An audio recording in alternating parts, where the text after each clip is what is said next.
Welcome, witches! I'm so grateful to see you drop by today. I'm Amelia Noir, and I'm here to share with you my knowledge and experience on all things witchy. So if that sounds like something that might be of interest to you, park your brooms by the door, because now the witch is in.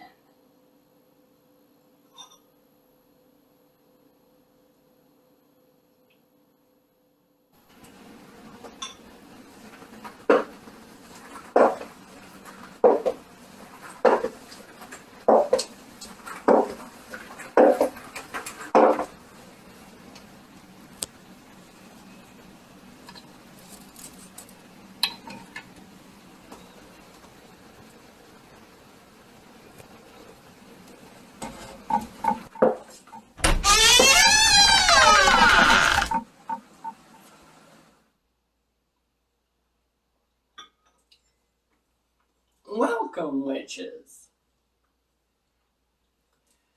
Today we're going to do a bit of a healing spell. Now this healing spell is worded so that you can put anybody's name in it. And you can totally do it for yourself too. You just put me, myself, and I in there so that you can also do this for long distances. Like, if your grandma doesn't live anywhere near you and you want to give her some healing over the cold winter months, yes, it's totally something you can do. What you need is some hyssop, and this is some ground hyssop here. You need yourself a scribing tool, so it could be a pin, an anathema, something like that. You need a white candle, or if you have a specific, like if you're getting into correspondences and you have a specific illness that you're working on, or disease that you're working on, or condition, however, whatever it is, this is something that you're going to be doing a lot of until it's done, so you get a big candle like this, and you would use 1, 2, 3, 4 days. You can even get 7-day candles that are bigger too. But you can do this as long as it's for the same person. And you can get a candle that corresponds a little bit closer to what you're actually trying to do. But if you're just trying to get a general, or you don't have a specific correspondence color that you want to use, you can just use white. Now you can also use pillar candles. Now if you're having a pillow, if you're using a pillar candle that is in a jar, you can't scribe on it. So in that case, you can use petition, and you can write out your petition just as if you were scribing it on the candle, and then put the petition underneath the candle. And you can do the spell that way using those candles, or even if you want to use a tea light candle or a birthday candle for that matter, and you just want it to be a one-time use spell, and that's it, then that's fine. You can use a petition. But I'm big candle, going to be doing this a few times, so we're going to be scribing their name on it. So if you put your name on it, and then you also, or not my name, their name, the person who you're healing, the person who's getting the healing, and if it is for you, put your name on it. Okay, so I'm just going to do this for Jane Doe. And then you can heal this particular disease or whatever. You can put down what you're trying to heal, what you're trying to accomplish. So you can put down that, or you can just put down heal you from disease, heal you from sickness, heal you from, heal your broken leg. Okay, so just something short, and then you put their name again. So heal you, we'll just do. And then you put down their name again. So it's like probably you're only going to get like maybe 2 times each, doesn't matter. This, you don't have to fit it in. If you only get 3 on here, then that's fine. You only get 3 on here.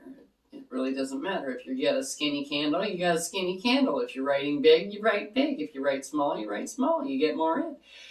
It doesn't matter how much you put on here. The point is that you're putting your intent into the candle while you are scribing it. This is, you're putting energy into the candle.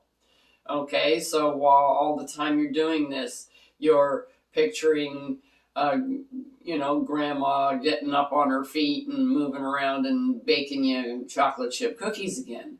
So this is what you're doing while you're doing this. This is the whole thing about a healing, is to send out that healing energy. Okay, so now that you're done scribing, we're going to take our plate. This is just a plate, okay? It's nothing more than a plate. I just put tin foil on it. And you take some hyssop.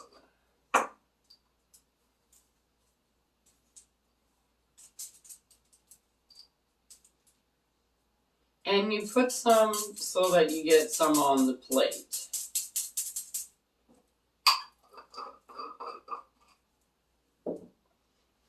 And you kind of just spread it out so you can roll your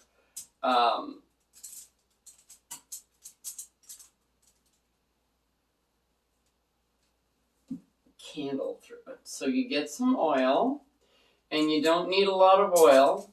So you're sending, if you're doing this for yourself, you bring the oil to you. If you're doing it for someone else, you're holding the end out to them, and you're going out to them.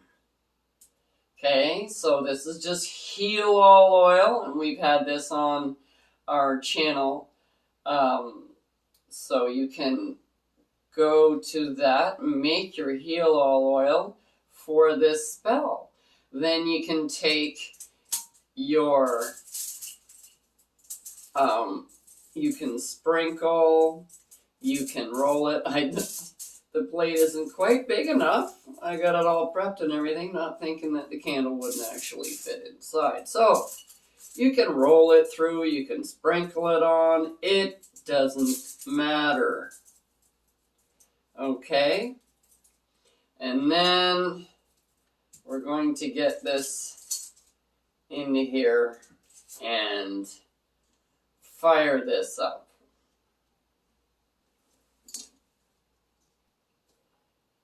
So I just realized that my camera died.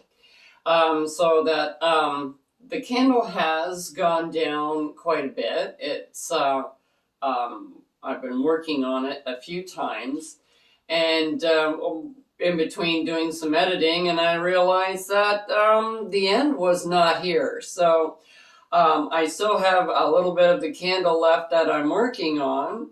So I'm back to show you how to finish it. Now you've got the candle is inscribed. You put your Heal All oil on it, and then you rolled it in hyssop. Okay, so that's what's on the outside. So the candle is inscribed, anointed, and dressed, and then you light it. And as you are visualizing, you can do a little chant that goes like this. Jane Doe is facing attacks from enemies in the form of sickness and disease. Send energy to heal Jane's wounds, be they mental, physical, or spiritual, to bring Jane back to the state of wellness. Blessed be. And then when you are finished, you can continue to let the candle burn, and if you're going to do that, put it somewhere safe, like in your tub or your sink or something like that, your shower. Or on a plate like this, where if it's going to tip over, it's not going to do a whole lot of damage. You don't want to set your house on fire, right? So, safety first. So, or you can snuff it out and rework it tomorrow and the next day and the next day until, grandma's leg is healed and she's up making you cookies. And hey, isn't that what grandmas do? Is make cookies. When you're done, never blow out your candle. If you're not going to continue it in the sink or whatever, you snuff out your candle, you pinch it, you do something, but you never blow out your candle. And then once your candle is all the way down and there is no remnants left, like there's just like the wick and maybe a little bit of wax, you flush the toilet and then put the remnants in the toilet, like as the water is flushing, to release what residual magic is left there. Okay? And that's why you don't want to throw it in the garbage. Don't do that. Even if it's just a little tiny bit. Don't throw it out. Okay? So, I hope all you natural born healers out there are getting on the bandwagon, getting ready for this year's cold and flu season. Oh boy, aren't we all so lucky that kids get to go back to school in September and bring all the germs home. But hey, till next time, on The Witch's Inn. Check out the link below for the correspondences and magical properties of the items used in this video. And don't forget to like, subscribe, and hit that notification button so you don't miss any witchy content our three sisters have brewing for you here on The Witch's Inn.